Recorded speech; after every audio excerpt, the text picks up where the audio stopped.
Hey, we're back. Welcome to the next episode of the Is It Fun podcast.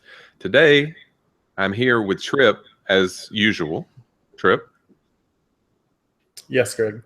How can I help you? Hello. Yeah, it's Thursday. So, the week is almost done. Pretty excited to be here.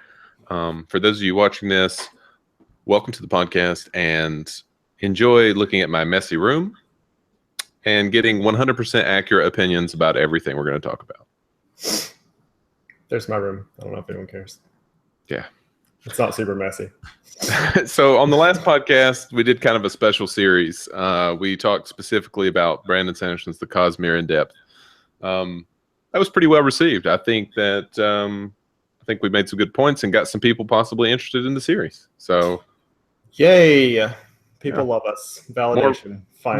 More readers. Yeah, more readers of the Brandon Sanderson stuff, and more likes and subscribes and set as homepages. Yes, set as your homepage. Yes, set as your homepage.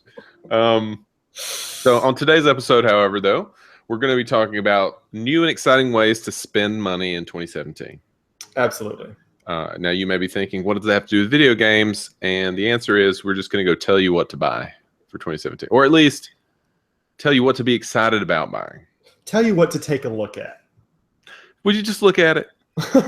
just look at it. Take a look at it. Take a look.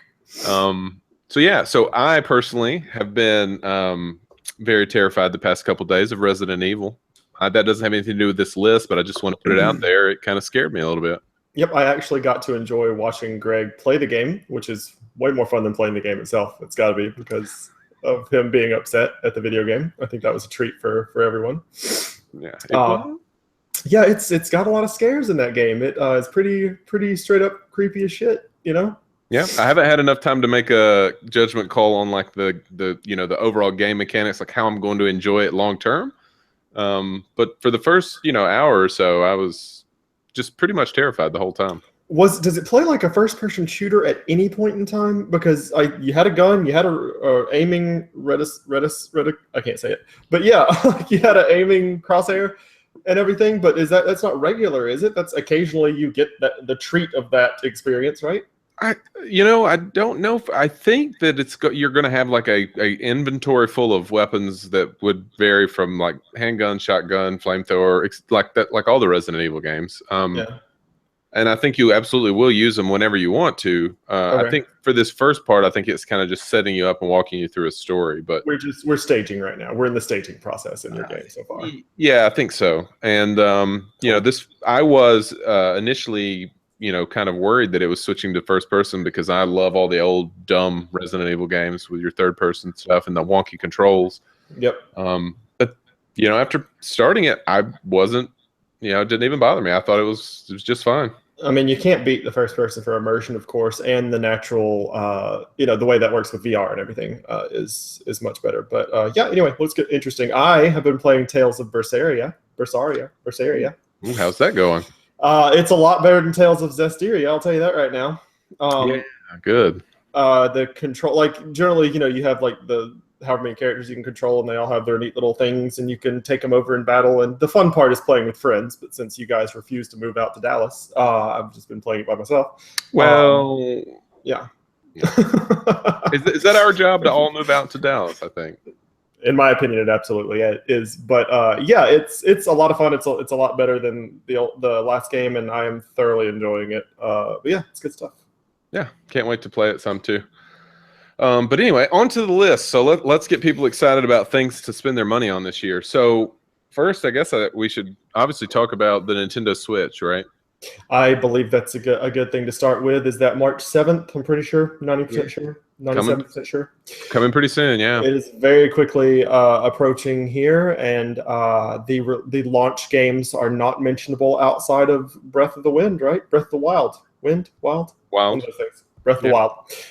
Yeah, not worth mentioning, I don't think, really. Like, there was a couple other little, crappy package-along games that aren't packaged in without. Yeah. But yeah, they were, anyway.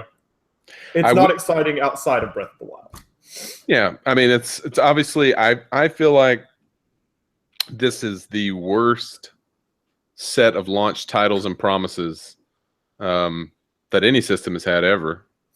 Now, I could be wrong. Maybe the Atari 2600 launched with a worse list or something, but I don't know, man. Pitfall was pretty attractive. yeah. But I mean, look, we talked about this in the very first episode of this podcast last year, and you know, you can go back and check it out if any viewers that haven't seen it are interested. Just go to isitfun.net and you can check it out there. But we talked about it, and we're pretty spot on with our predictions. You know, we said, you know, we think it's going to be handheld and going to be dockable. We said that it was going to be lower power than the other systems, and we thought that it would be gimmicky in that they're going to leverage like motion controls and other things of that nature. And yeah, come to find out after all the information released, we're pretty spot on about that. I personally am not a huge fan of portable systems, if for no other reason than I don't like the controls on them usually. My hands feel cramped in. I'd almost always rather have it on a TV. And the awesome thing is, Nintendo Switch handles the I'd rather have it on the TV option real fast. And B, it handles the issue I have with portable devices, which is the controls, because it's the exact same controls you'd use if it was on a TV. It's just set out to the sides of the screen. So just from a sheer functionality standpoint, I don't have great demands for high def, and everything. So I'll be thrilled if the battery life doesn't make me want to cry. That's my major concern right now. You get the thing out, you start enjoying it, whatever. You go to the park with your friends to play basketball, which I don't know anyone who does that, but play a basketball game. Yep, I'm sure people are going to enjoy the Switch for that purpose, just like the commercial said they would. And so I mean, if that's if the battery life can hold up, then I'll be thrilled. And first party titles with Nintendo, yay, and maybe the simpler approach they're having to console creation at this point, instead of crazy ass screen that's separate and crazy ass nunchuck controllers that's for some reason I don't know how that happened, but I think that's more attractive to publishers. The non-gimmicky approach to it is more attractive to publishers. Sure, easier to develop a game for, right? Yeah, you don't have to feel like you're obligated to utilize the screen or obligated to utilize the motion controls inherent in the nunchucks, So yeah, I mean, so we'll see. Yeah, and I think the estimated time right now on the handheld is 3 hours under load, right? So they said you could play Zelda for 3 hours roughly. Okay. That's not, I mean, maybe that's useful in certain situations. I don't know about you. My cell phone gets more than 3 hours screen on time. I think it's about 4 or 5. But I don't disagree. The only thing that comes to mind is a plane ride, right? That's the only time I could possibly imagine utilizing that for that length of time. Okay. I'm not going to take it to work and mess around with it. I'm not going to run out to the park with my Nintendo Switch and play it while I'm sitting on a park bench or anything. That's just not me. I'd rather have the comfort of my own home. But so for my uses, I'm thinking a plane would be about the time I'd use that. Yeah, and I was thinking for people that do public transportation and stuff. Let's say you throw it in the bag in the morning. You're gonna ride the train to work or the bus or however it is you get there. You ride the train for about 30 minutes or so. Then you play over lunch maybe for another 30 minutes or so. You play on the way home for 30 minutes or an hour, depending on how long your commute is. Sure. You can probably do all that and still have battery. Yeah, with 3 hours. So. I mean, again, if you're in that situation, absolutely. I just don't see myself taking it to work for lunch or anything. I'd take it to work to show people and be like, oh, isn't this neat? And then leave it at home in the cradle until I, maybe had a plane trip coming up. But, or I had to use the bathroom. But yeah, but yeah, it's, again, I'm excited about the system. I think it'll be cool. Yeah, cool. So that is, like you said, 3.7. Go spend $300 on that and never look back. Just lay it down. Because the chances of getting a good game out of it are pretty high. I mean, Zelda probably will be pretty amazing. I hope. And there's obviously going to be a Mario game, which I was surprised wasn't going to be a part of launch. I mean, I don't remember the last system from Nintendo that launched without a Mario game. But maybe I have bad memory. But anyway, we'll move on. Other games. So other games coming out in 2017 that I'm absolutely excited about. Okay. That I think everyone should be excited about. And if you're not excited about it, you need to get excited about it right now. Gotcha. Persona 5 is the first one I want to say. Okay. We were supposed to get that in 2016. Some people did. We didn't. And I mean people in America. So we're going to get that on 4-4. That is the last thing I remember reading on that. It may have changed. Honestly, why would they not release that on 5.5? How perfect would that be? So, if they, I'm just saying, I don't know how to help those people. I would have said 5.5 as soon as I knew that it was anywhere near April. But anyway, so maybe 4.4. We'll see. Yeah. But Persona 5 is definitely one I'm looking forward to. Love those style games. Love that publisher. Sad that it's taken such a long time, but I think they've made some serious changes and reworks to the whole system that they use to progress your character. Well, again, I am not looking at shit on it. I'm very, very happy to be completely in the dark on that until the game comes out because, just the style alone of those type of games, the music they use, the art they use, the everything. Like, I'm hooked, whatever. I don't care. Game hasn't even come out yet. I'm buying it. I'm a fanboy, whatever. But so I just kind of hope the rest of it's in place and intelligent as we want it to be because 3 and 4, while I very much enjoyed those, they were incredibly similar in their setup. Very. Persona 1 and 2 had it was much more static in the way the dungeons were set up and everything. Mm-hmm. Like everything was already like pre-planned out and everything. And 3 and 4, I believe, were both randomly generated dungeons, right? Yep. So yeah, and it just, I enjoy the way they had it set up. I enjoy the way they had you like the day cycle. Like you're basically like you're on a time. You're locked into a timed like approach to doing the dungeons and everything. But they still made it so that the dungeons were randomly generated, which. It's just that feels thin to me. That's not a rich exploration experience for me when the dungeons are randomly generated. Yeah, it can. Yeah, like you just don't get like those. You don't get like the neat little sequences, and you don't get the I don't want to use the word reliable, but like the awesome treasure finds. They can't. That's RNG when you get that type of thing. Which means it's not guaranteed to happen, or it might happen too often. I think. Creating a dungeon intentionally for a game and crafting it has a different feel to the game other than the randomly generated stuff. Sorry, I just went completely off topic there. The point is, we're excited about Persona 5, and hopefully they won't do that, but they might. Absolutely, they might. They very well might. But I think as long as they stick to the system of combining your whatever they decide to call them in this personas, demons, whatever. They've got to call them personas, right? It's in the title. It's built right into the game. so we think. But yeah, as long as you can combine and change those and create your own parties of cool ass demon characters, I think I'll be fine with it. Yeah, me too. So the next game on the list that people should be excited about is Mass Effect Andromeda. Oh yeah, and that's going to be on 3/21. So that's the end of that's actually before the possible date for Persona 5. So that's relatively close as well. I would say I would look at that as something to start getting super excited about, as that's almost here type of thing. Yeah. If you liked any of the other Mass Effect games, what you're getting into. Yeah. Just straight up get that thing. Just don't even think about it. Just get it. Yep. BioWare does amazing work with stories. We've seen their work with characters. They are great if usually from a feminist and inclusory perspective, you get a huge amount of choices with your characters, gender orientation, and the choices you make, whether you're good or evil type of stuff within the game. They usually give the player a great amount of control over that sort of thing. I do not know who the main character in this anymore is. That's the problem with me or whatever. I don't know shit about these games because I'm intentionally keeping myself in the dark.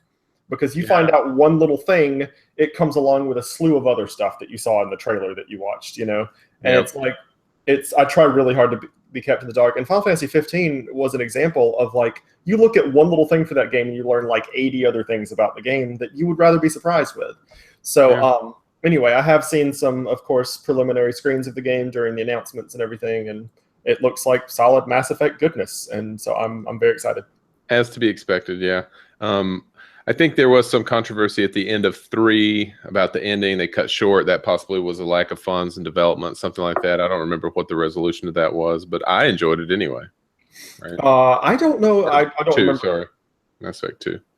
Mass Effect 3 was the most recent one. So I don't remember Mass Effect anything about Mass Effect 2 at all, but Mass Effect 3, yeah, people didn't like the ending. It was rather short and sharp. But Yeah. I don't know if that was a funding thing or if that was just a poor design type of thing. Maybe. I don't remember. Yeah. Do you remember many of the characters from Mass Effect 3? I remember their faces. I'm not good with names, but I remember like the characters. I remember their backstories, and I remember like your main character's involvement with them generally. What was the? Do you remember the big? It was like the beefy tank race that they were just like all power and stuff, and they were like ugly aliens. Like I don't remember their names, but I know what you're talking about. They look like a giant, like out of shell turtle with just jerkiness. Yeah, I tried so hard to nurture a relationship with that guy in my playthrough, and he wasn't. He wasn't into it. No, I thought that'd be the perfect union for my commander, but yeah, no, they weren't.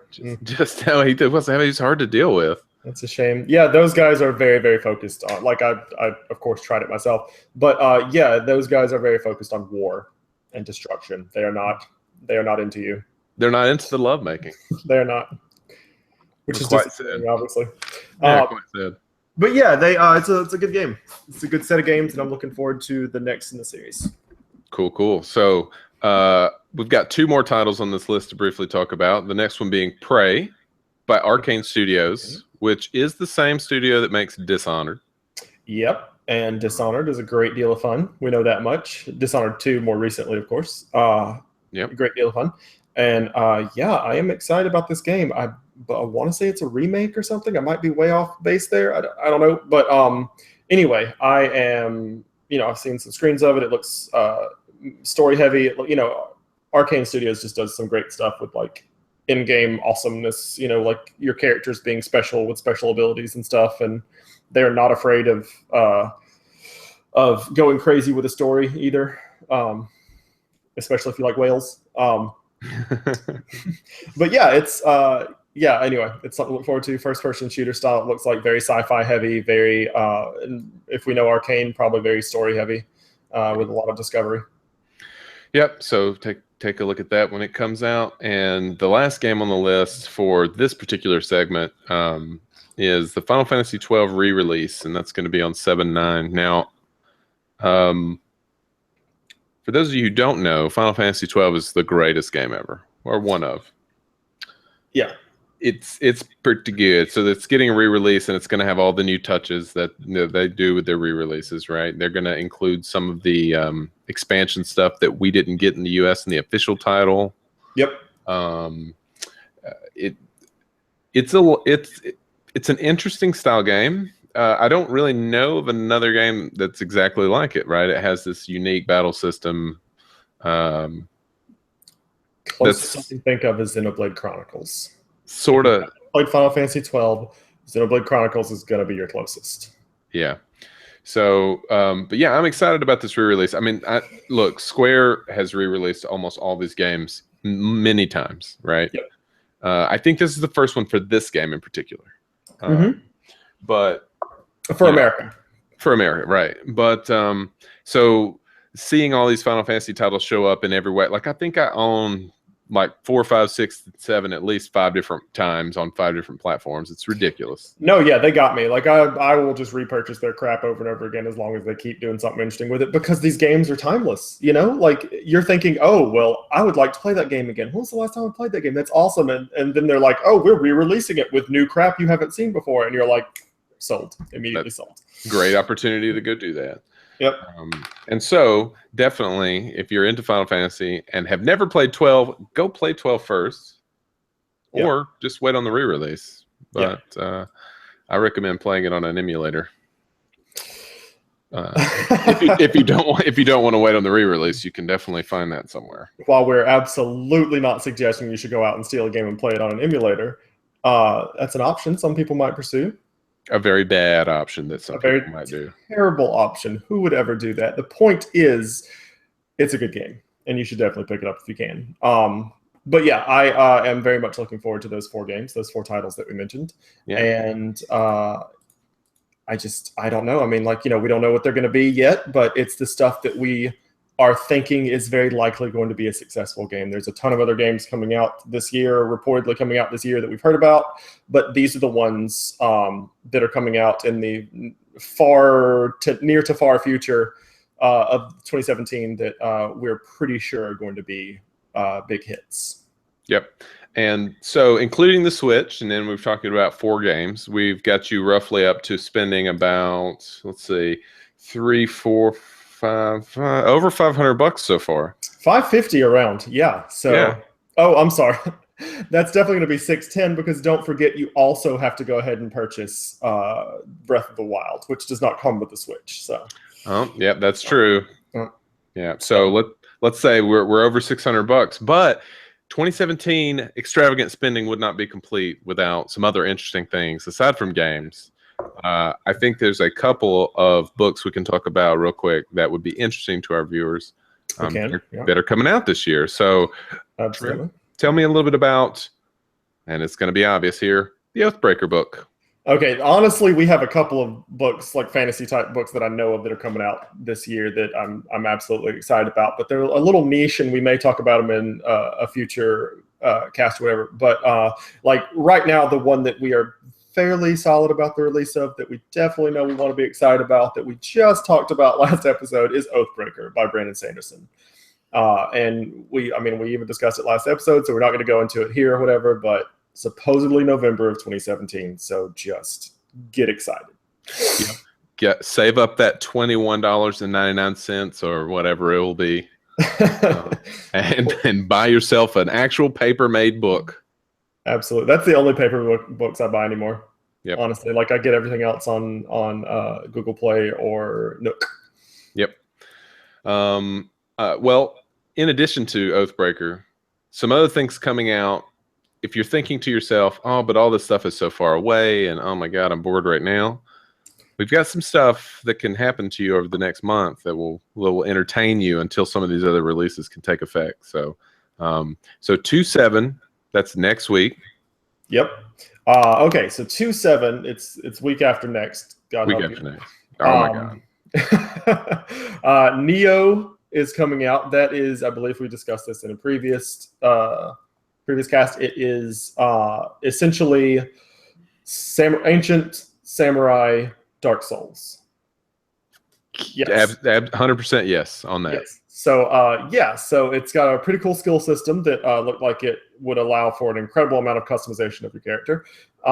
It has a couple of tweaks to the Dark Souls formula that I think make it really interesting and fun. Less limiting, but at the same time almost more challenging than Dark Souls in the fact that Dark Souls is like monster, and you kind of got to treat them like monsters. This one is more like duels against humanoids. Like, of course, there's exceptions. There are definitely monsters within the game, but most of the time it feels like a duel, each one you run up to. And you're challenged by maybe having to deal with more than one at a time. Anyway, that's the major difference to me between the two games. Is in Neo, you're almost like a one-on-one duel every time. So it's like you pull out your samurai sword and you fight another samurai, and it's kind of cool in that way. But of course, it's more fluid with the fact that you have bows and arrows, you have guns, you have hand cannons, you have swords, you have whatever that thing is with the weight on the end and the blade and the chain and everything. And Kurisama, yeah, and Kurisama and a spear and dual blades. And anyway, it's something to be excited about if you have any desire for the Dark Souls formula or feudal Japan. Go nuts. I think that's a lot of people. Yeah. And I played the demo last weekend. It is incredibly hard. Like, I am a veteran Dark Souls player. I know how to die efficiently. Yeah. And I was surprised at how easy the game killed me, frankly. So there's definitely going to be that challenge there. It's definitely going to be that frustration and then that reward for finally conquering these tough bosses and even mini bosses. I remember in the demo, one mini boss, it was not even like the boss of the demo. It was just some random scrub mini boss. Kicked my ass I think 10 or 12 times. Like it was. Yeah, it was tough to watch, but you did eventually get through it. Yeah, so that kind of stuff you can definitely expect from Neo. I think it's going to be a lot of fun to play. Yeah. And then also on the 7th is Norse Mythology by Neil Gaiman. And this was a surprise to me like a couple of weeks ago. I didn't realize it was coming out, but it seems to be Neil Gaiman rewriting the Norse mythology stuff. So if you're a Gaiman fan and a Norse mythology fan, then I would say jump on that. It seems quite interesting based on the description I read, and it's something to look forward to book-wise.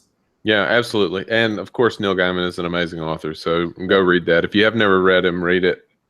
You know, I'm not going to walk you people through everything. Okay, You like got to do something by yourself. got to go read these books, play these games. Yep. Yeah, and then if you can make it to the 21st of February, we've got some other interesting stuff coming out, like V.E. Schwab has written Darker Shade of Magic. Now, Greg, you haven't read this one before, but it's pretty interesting. It's like 3 different worlds, and the main character can flip between them. And anyway, it's really interesting. And the 3rd one's coming out. If you guys are familiar with that, absolutely, I would say pick that up. If you're not familiar with it, V.E. Schwab, Schwab, and it's a pretty good read. It's something I'm looking forward to, at least, so I'll put it on the list. Yeah, and I think, at this point, since this is the 3rd one, the first one you could probably just go pick up a paperback for like $7, right? Yep. Definitely worth the find. And I know I browse the subreddit for our fantasy all the time, looking at different fantasy authors, and so many posts I see. It's all the time on that subreddit is, I like this book. What should I read next? Yeah. And so I think including some of these things might help you guys and girls if you're looking for stuff to read. Maybe some of these things will turn you onto something, and then that will turn you onto something else, and et cetera, and keep you going. Because I know I sometimes get bogged down with what's the next fantasy. I love reading fantasy books, and a lot of times I'll get bogged down thinking, there's just nothing better than what I've already read, and I'll get bogged down. And then, Trip will tell me what to read, and I'll find a new author that I can follow for 3, 4, 5 books. So, yep. Yeah, and then so once you're done reading that, on the 28th, because you better finish it in that long. Yep. Come on now. 7 days. 7 days to get through that. Plenty of time. The long-awaited, highly exciting Torment Tides of Numenera is out on the 28th. And if you have followed that Kickstarter, it was one of the largest Kickstarters. It might still be, but it incredibly got like a couple $1 million over the span of 24 hours, I think. If you played Planescape Torment originally on the PC forever ago, I'm pretty sure you know what you're getting into. A huge collaboration between the team that did Torment and several like authors, like Patrick Rothfuss wrote a character for this game, and he also wrote a like graphic novel for the character, I think. Anyway, it's just huge. If you know about it, I can't explain it to you any more than you already know. And if you don't know about it, I would try and familiarize yourself. It is a top-down isometric RPG. So if you're familiar with the Baldur's Gate type of thing, you kind of know what you're getting into here. Anyway, Planescape Torment was the original one, and this is Torment Tides of Numenera. And it's set in the Numenera world, which honestly I had never heard of before this game was coming out, but whatever, that's not important. It's an awesome looking video game that we're all very excited about, especially if you're a Kickstarter backer, which a lot of people were. Anyway, point is excitement. Yep. And I'll just tag on the end there that Horizon Zero Dawn is also going to be coming out that week. This is a game that was demoed, I think, for the first time at E3. I believe so, yeah. A year ago, maybe? Yep. So, I mean, we don't know much about it. Like Trip said, specifically, I haven't looked at these things because I don't want to have too many spoilers. But it looks like it might be a possible fun, action-y kind of Dark Souls style in terms of the camera view and stuff. But sure, to me, it looks like a female protagonist we got going on here. She is fighting mechanical dragons in a post-apocalyptic future world where somehow mechanical dragons happened. And she is fighting them with what primarily appears to be a bow and arrow in most of the scenes I've seen. Well, I think that mostly, that closely lies into what my idea of reality is, because in a post-apocalyptic world, robot dragons are certainly what I would be thinking would be there. Dinosaurs, Greg, don't be ridiculous. Yep. Dragons aren't real. Anyway, but yeah, it looks interesting. It looks like it's very open worldish. It looks like I saw, when I read the thing, I saw what's the thing called? Well, damn, I can't remember the name of the video game now. Anyway, open world, dinosaur fighting, mechanical dinosaur fighting, post-apocalyptic future. We'll see what happens. But that's on the 28th also. Yeah. So, and then that's another probably, let's see, 100, 200 bucks, under 200 bucks. Thereabouts. Yeah, looks Yeah. like it. So we have spent, about 800 bucks, almost $1,000 of your hard-earned money. Yeah. You need to just set aside a budget. Start putting money into it now until you get to this amount. So you'll make sure you have enough for this stuff when it comes out. Yeah. So you won't be left behind, because I tell you what, if you're not playing these games and reading these books, people are going to look at you funny. You are going to get made fun of at the water fountain. Yeah. So it's something you want to avoid. No, but seriously, this is stuff that I'm absolutely going to be putting money down on. I tend to look towards the future and research stuff pretty carefully, and then get excited about stuff without any research at all. So yeah, like I am definitely going to be putting money down on this stuff. This is stuff you guys should probably take a closer look at if you've never heard of it before, though. And we think it might be something that you guys would enjoy, because we would enjoy it. Yep. And we are like practically the same people. We are pretty much the same as all of you. That's true. Yeah, so just some quick housekeeping stuff before we end up here. There was a point I had. Were you going to say like, subscribe, set it as your homepage? I was going to say that, but I was going to say something else. Yeah, I guess that's it. This is awkward. This is an awkward silence that you made. On purpose. I'm doing it as your cat's getting in the sexy pose, though. That's why I'm kind of trying to stick around so people can experience Sherlock's sexy pose. He's gross. Dude, really? All right, everyone. Thanks a lot. Like, subscribe, do all that crap if you want to, and if you don't, that's fine too. Isitfun.net is the webpage. You can go check out our links. I put links to all these games and all this information that you can find online. I always put in the blog post, so you have quick reference to them. And yeah, so do that, and we'll see you at the next one. Set it as your homepage.